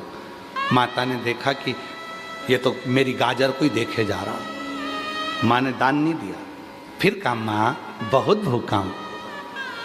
मांगने वाले ने देख लिया था 4-6 गाजर रखी है डलिया के अंदर, एक आध दे देगी उठा के। माँ बहुत भूख लगी है, दे दे। बुढ़िया बहुत गुस्से वाली, यहीं खड़ा हो गया, जा ही नहीं रिया। गाजर गाजर गाजर, और बुढ़िया खा रही थी गाजर, उसको और 4-6 बार खा गई, और 4-6 बार खा गई, और नीचे नीचे का ठूठ उसके कटोरे में डाल दिया, ले खा ले, जा पीछा छोड़ मेरा, खाने भी नहीं देगा। वो ठूठ लेकर गया, नीचे नीचे का गाजर का खा गया, पेट भरा थोड़ा। बुढ़िया 6 महीने बाद मर गई, ऊपर गई, बैतरणी के तट पर रोक दिया, क्योंकि जो दान करा होता है वही मिलता है, इसके लिए कुछ नहीं आ रहा था। इतने में सामने से गाजर आ रही थी बुढ़िया के लिए। आवाज आई, ए बूढ़ी, ए बुढ़िया, गाजर को पकड़ लो, तुम बैतरणी पार हो जाओगे। ये वो नदी है जहां दान किया जाता है, वो सामने आता है और उसको पकड़कर पार उतरा जाता है। बुढ़िया ने गाजर पकड़ ली। बुढ़िया के रिश्तेदार इससे ज्यादा कंजूस थे, उन्होंने कुछ नहीं दान करा था तो सब बैतरणी पे पड़े थे। उन्होंने तुरंत देखा अपनी बुढ़िया, अपनी काकी आई है, अपन भी पकड़ लो। उन्होंने गाजर पकड़ ली। रिश्तेदारों ने, उन्होंने देखा ये तो मेरी देवरानी, ये जेठानी, ये मेरी मौसी, ये मेरी मामी, ये मेरे रिश्तेदार, ये मेरी बुआ, सब यहीं, सबने पकड़ ली। अपनी बहन की गाजर है, पकड़ो। और सबने गाजर पकड़ ली, और किसी किसी से गाजर नहीं पकड़ा, यही तो बुढ़िया के पांव पकड़ लिए गुस्से। अब बुढ़िया गाजर चली बैतरणी पार होने के लिए, सबने पकड़ रखी थी। बुढ़िया के मन में आया, मेरी गाजर काय को पकड़ाऊं इनको, इन्होंने मेरा कौन सा साथ दिया था। एक को धक्का मारा, नीचे पटक दिया, दूसरे को धक्का मारा, नीचे पटक, तीसरे को धक्का मारा। देवरानी बहुत तेज थी, उसने पांव पकड़ के रखा, नहीं छोड़ो, जा नहीं छोड़ो। और वो देवरानी ने पांव नहीं छोड़ा, और बुढ़िया गाजर से छोड़ छोड़, अब नहीं छूटे तो उसने एक हाथ से उसको छुड़ाया। जब एक हाथ से नहीं छूटी तो दूसरी से भी छुड़ाया। गाजर बेकूं चली गई, बुढ़िया उन सब नीचे रह गई।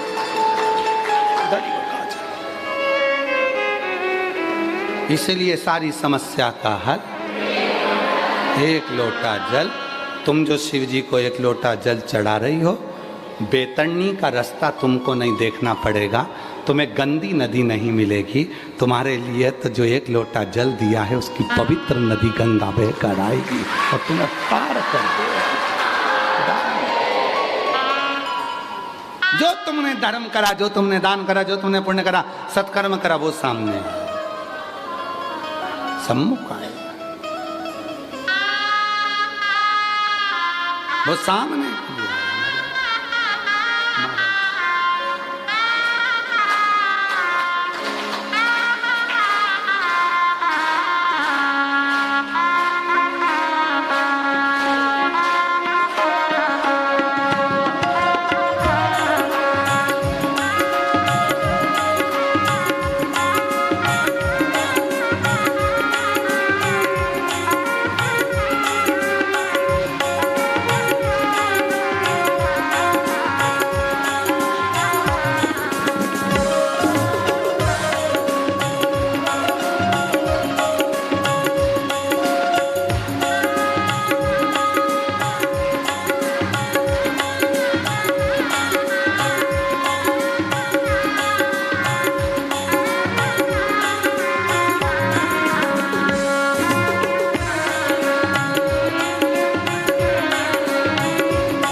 हर लो त्रिपुरारी भोले बाबा, मत वाले रखे वाले, मत वाले रखे वाले, बमा बम भोले शंकर, गले में नाग भयंकर, बमा बम भोले शंकर, गले में नाग भयंकर, विपदा हमारी हर लो त्रिपुरारी भोले बाबा, विपदा हमारी हर लो त्रिपुरारी भोले बाबा, मथे वाले रखे वाले, मथे वाले रखे वाले, बमा बम भोले शंकर, गले में नाग भयंकर, बमा बम भोले शंकर, गले में नाग भयंकर।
मस्तक पे भोले तूने चंदा सजाया, मस्तक पे भोले तूने चंदा सजाया, कानों में भोले तूने कुंडल सजाया, कानों में भोले तूने कुंडल सजाया, शीश गंगा की धारा लिए भोले बाबा, शीश गंगा की धारा लिए भोले बाबा, मत्ते वाले रखे वाले, मत्ते वाले रखे वाले, बमा बम भोले शंकर हो, गले में नाग भयंकर, बमा बम भोले शंकर, गले में नाग भयंकर।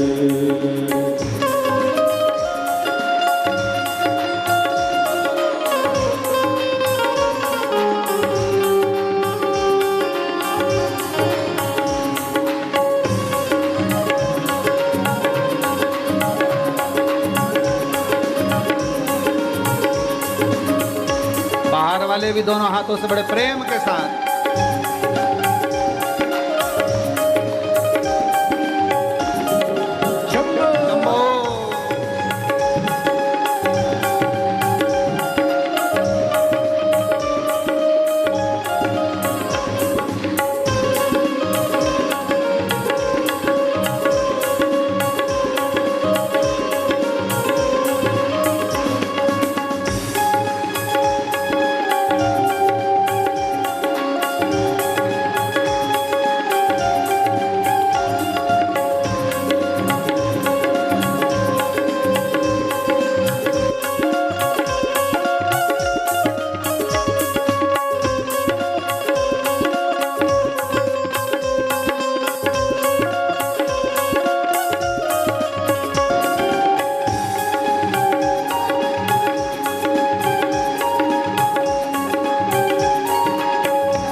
विराजे, पाए बुझाए भोला गौरा विराजे, दाएं में भोले तेरे नंदी विराजे, दाएं में भोले तेरे नंदी विराजे।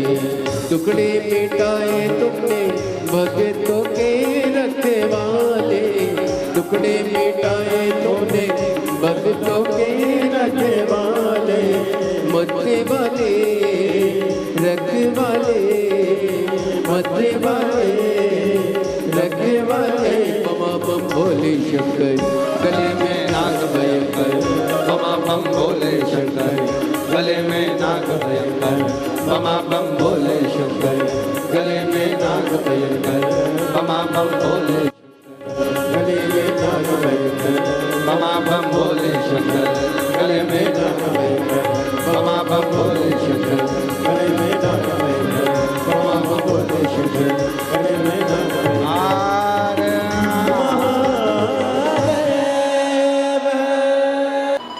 17 अगस्त से भिलाई छत्तीसगढ़ जयंती स्टेडियम में शिव महापुराण की कथा दोपहर में 1 बजे से 4 बजे तक रहेगी।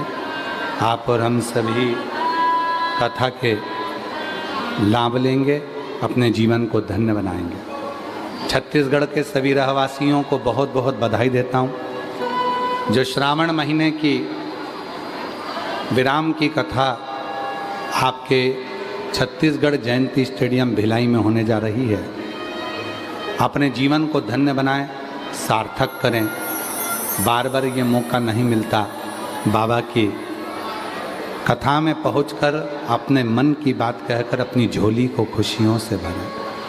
25 अगस्त को प्रदोष की कावड़ रहती है। जो प्रदोष की कावड़ अब की बार भौम प्रदोष की पड़ेगी। मंगला गौरी के दिन ही बाबा की कृपा से सुबह 9 बजे माँ सीवन के तट से कावड़ भरी जाएगी और कुबरेश्वर धाम 11 किलोमीटर जाएगी। कई लोग उस कावड़ का दर्शन करने आते हैं। कामना कावड़ रहती है। बाबा की उस कावड़ का दर्शन कर अपने जीवन को धन्य बनाते हैं। 11 से 17 सितंबर तक 11 से 17 सितंबर तक उचाहार रायबरेली उत्तर प्रदेश में शिव महापुराण की कथा रहेगी और उसका लाभ आप और हम सब उत्तर प्रदेशवासी लेंगे। 20 सितंबर से 26 सितंबर तक अग्रवाल महिला मंडल का जो आयोजन रहता है वो अपने अपने घरों में रहकर ही उसका लाभ लें, क्योंकि इतना अग्रवाल महिला मंडल अग्रवाल धर्मशाला में इतनी जगह नहीं रहती है, तो घर से ही उस कथा का लाभ लें। 13 अक्टूबर से 17 अक्टूबर निवाली बड़वानी मध्य प्रदेश में कथा रहेगी। 30 अक्टूबर से 5 नवंबर उन्नाव उत्तर प्रदेश में कथा रहेगी। 24 फरवरी से 2 मार्च 2027 सिरसा हरियाणा कथा रहेगी तारा बाबा जी की कुटिया में। भाव से आप सब बाबा को अपने मन का बात कहेंगे।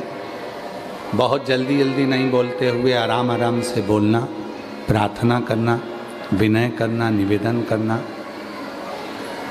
हृदय से बाबा को अपने मन का भाव कहना। प्रार्थना करिएगा, साथ में बोलिएगा, हृदय से बोलिएगा और अपने मन की बात शिव को कहिएगा।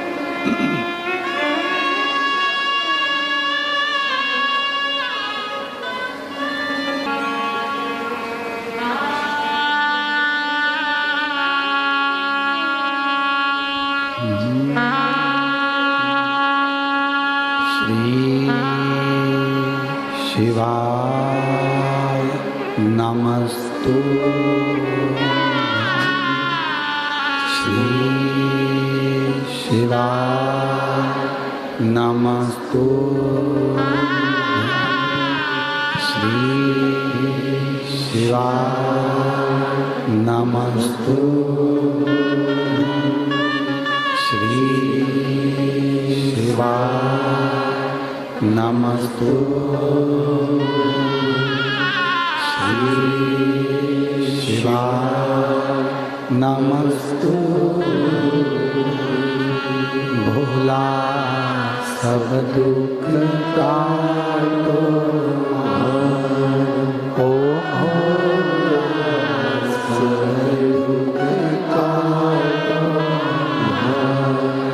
शिव शंकर जपो तेरी माला भोले बाबा जपो तेरी माला भोला सब दुख काटो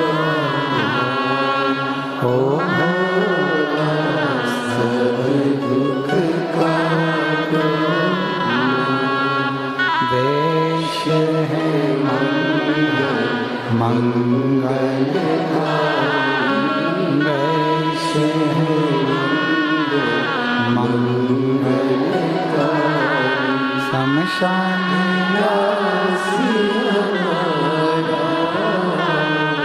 शमशान वासी ओ भोला सब दुख काटो ओ भोला सब दुख काटो।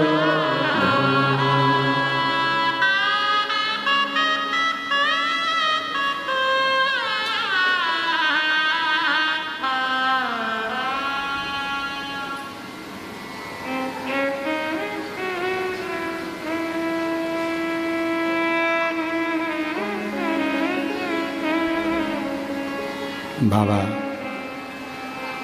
देव अधिदेव महादेव भगवान ओगरदानी त्रिकालदर्शी कैलाशी विनाशी